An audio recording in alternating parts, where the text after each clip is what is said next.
Hi, I'm Morgan Long, and this is my case study on Truman Elementary School for AEP 858, Module 15. Category 1, Problem Identification and Analysis. What do I know? I know that it's a Truman Elementary School, grades pre-K through 8. There's 700 students, 3 classes per grade level, and 1 for pre-K. Grades 7 and 8 are divided into teams. 15% of the school students qualify for free or reduced lunch. 5% of the students are English language learners. The school is performing worse in reading than in math. Parents are dissatisfied with the reading curriculum and brought up concerns at a PTO meeting. The principal sought out the reading supervisor to come and observe and reflect on reading curriculum. And a recent grant has been made available from the State Department of Education. What do I need to know? Does Truman Elementary School qualify for the grant? I need to know the perception data results from parent surveys on reading instruction. What reading curriculum is in place already, and is it required by the district? And is our supervisor willing to come and provide training and work with our staff? Identifying the problems. Standardized test scores are declining from grade to grade, and students are scoring worse on reading than on math. Parents are dissatisfied with the current reading curriculum, and the current reading curriculum and instruction is not meeting the needs of all of our students. Category 2, Proposed Plan of Action. Here's my plan of action. Number 1, respond to the PTO president and make plans to attend the next meeting. 2, gather perception data to analyze to see parents/guardians' thoughts, beliefs, and attitudes towards the school, especially regarding reading instruction. 3, meet with a reading supervisor to further discuss her findings and discuss how to provide adequate professional development for the staff. 4, check to see if Truman Elementary School qualifies for the grant. 5, using what the reading supervisor advised and own research, develop ideas for best practice. 6, call a staff meeting to discuss concerns and changes that will be made. 7, provide professional development and training for all staff. 8, implement new techniques/curriculum. And 9, after time adjusted, compare and analyze new data. And then strategies to implement the plan. Gather perception data from stakeholders, put it together in an organized spreadsheet so it's easy to analyze. Plan a brief presentation to share at the PTO meeting regarding our reading curriculum and current reading instruction. Be open for questions and concerns. Ensure the parents and guardians that their concerns are being heard and improvements are being made. Send out Google questionnaire surveys to teachers and staff in the school regarding their feelings towards our current curriculum. And then find out if Truman Elementary School qualifies for the grant. Depending on the answer, the following would happen. If Truman Elementary School qualifies for the grant, I would fill out the grant application packet and ask to meet with a reading supervisor and together research most effective reading curriculums and compare test scores of different curriculums and go and observe different districts' curriculums. Once money is awarded and a decision on an effective curriculum is made, I would purchase it. But however, if Truman does not qualify, I would ask to meet with a reading supervisor still, and I would together collaborate ideas on how to alter the reading curriculum that we have and instruction practices to better meet the needs of our students. Using the school budget, purchase items related to the reading to help bridge the gap. So even if we don't get the money, I would still try to use the money that we have currently in our budget to buy resources for our students for reading. Regardless if Truman qualifies or does not qualify for the grant, professional development would still have to occur. Teachers and staff need adequate training on either the new curriculum or the changes happening to the current curriculum. Alongside professional development and the curriculums, all teachers and staff need multiple training sessions on effective reading instruction and new strategies to add to their tool belt. Once a month after school, paid training sessions will be required, and the reading supervisor will be in charge of those meetings. And then alter the current schedule and create blocks of time that are longer than 1 hour for literacy.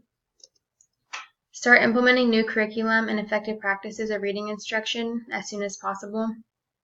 Offer support to teachers by modeling lessons, one-to-one training, and open communication. This will be a new thing for all the teachers in the building, so making sure that you're there for them and offering all the support that you can is essential. Start walkthroughs on reading instruction. Fill out a Google questionnaire and send constructive and positive feedback directly to the teachers so they can learn from it. And then collect data on reading tests, writings, informative and summative assessments. Develop a school-wide Google spreadsheet to enter reading data, break up tabs by grade levels, and allow all the teachers to have access to it. Have weekly administrative meetings with my administrative team to review reading data and look for growth and needed improvement still. allowed 9 months for our new curriculum and changes to the curriculum to develop, and then compare results district-wide and to surrounding districts around us. Sent out another survey to stakeholders to gather their perceptual data on the changes that were made. Category 3, resolving the issues. What is best for all students? Skilled and trained teachers who teach reading with up-to-date instructional strategies.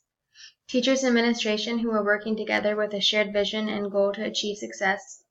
Research-based and a balanced literacy curriculum, like the reading supervisor suggested, and gathering perceptual data from all stakeholders to understand their thoughts, feelings, and attitudes towards items.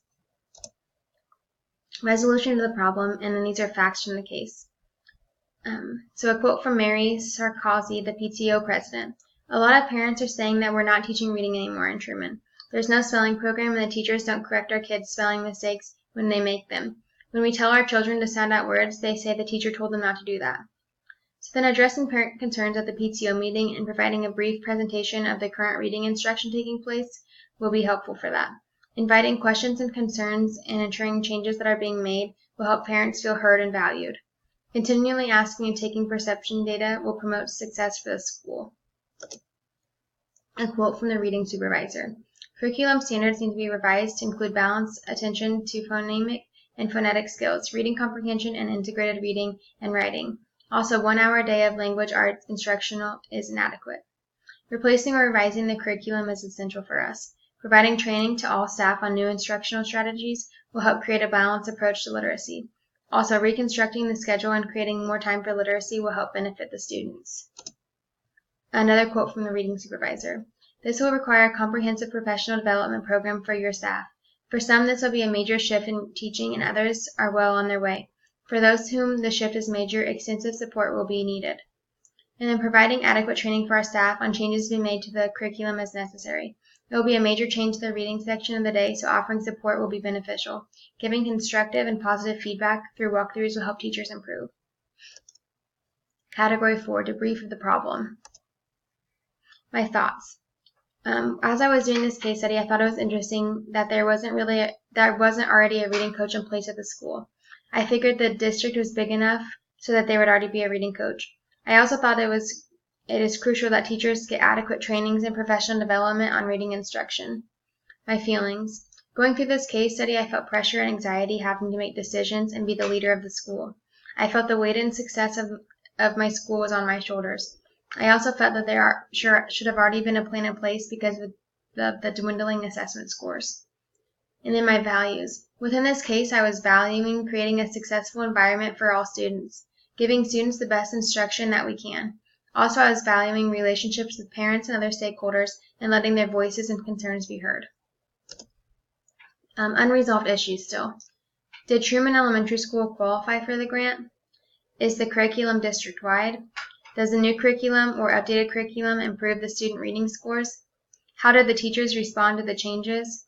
And how did the parents respond to the changes? Are there still concerns from parents? Category 5, reflection on Standard 8. How did I engage with the community? I attended and presented at the PTO meeting. I collected perceptual data by surveying the parents and teachers. I observed other schools to pick an efficient curriculum, and I analyzed perceptual data and made changes and improvements to the school's reading instruction. How did I communicate with the larger community? Getting the reading supervisor involved in positive change throughout our school, applying for a grant from the State Department of Education, and then providing adequate trainings for all staff members on updated reading instruction strategies and techniques. How did I bring about positive change? I applied for a grant to receive a new research-based reading curriculum that is up to date on best practices. I ensured the best instruction was given to all students so that they can be successful. I provided professional development for all staff members on new reading strategies and techniques, and I gathered perceptual data and analyzed it to promote positive change. How did I establish an ongoing dialogue? I presented at the PTO meeting and encouraged questions and concerns. I gathered perceptual data to make positive improvements to the school's reading program, and I met with a reading supervisor and asked her to provide ongoing training and support for the staff. And finally, I contacted the State Department of Education regarding the grant. This was my case study on Truman Elementary School. Thanks for watching.